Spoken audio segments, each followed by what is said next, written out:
Hey friends, let's make some green juice together. Now stick around because in a few seconds there's going to be a screenshot of the exact recipe that I use to make a half gallon of green juice at home.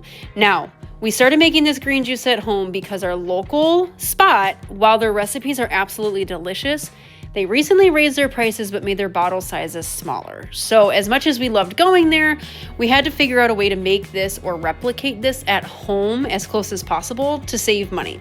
So you can see we have apples, lemons, pineapples, kale, and cucumbers.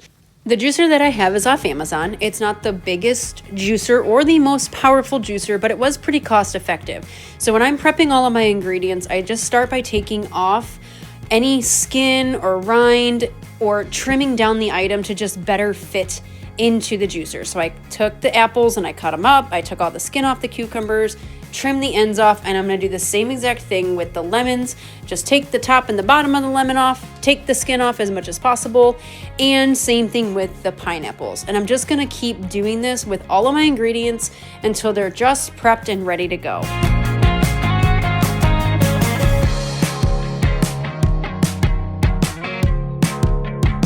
Now with these pineapples here, you can just get your arm day in by cutting up these pineapples, but taking the tops off, taking the bottoms off, and I'm going to cut them in half, take the core out, and then just trim them down again to get them ready into the juicer.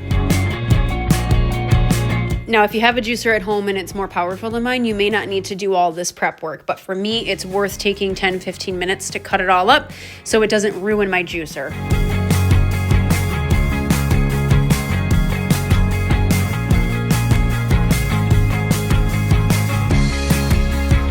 Then we're gonna go ahead and get the juicer ready to go. Plug it in.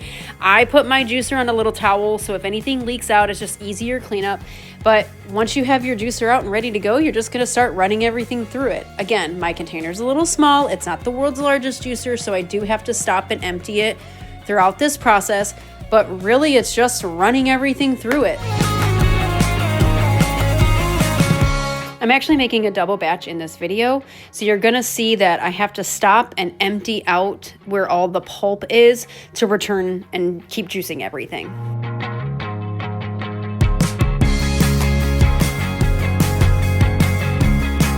Really, making juice at home is actually not hard at all. Just takes a little bit of time and prep work, but it's definitely worth it to save the money. Once everything is together, I go ahead and start putting it into containers. Now, these jars are from the Dollar Tree because we're balling on a budget over here, okay?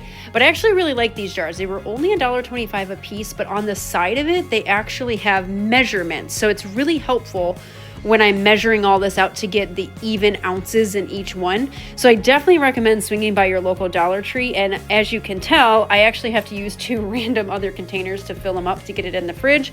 So I'm gonna be running to the Dollar Tree to get more. Definitely worth it. But after that, pop some lids on it and all of it's done.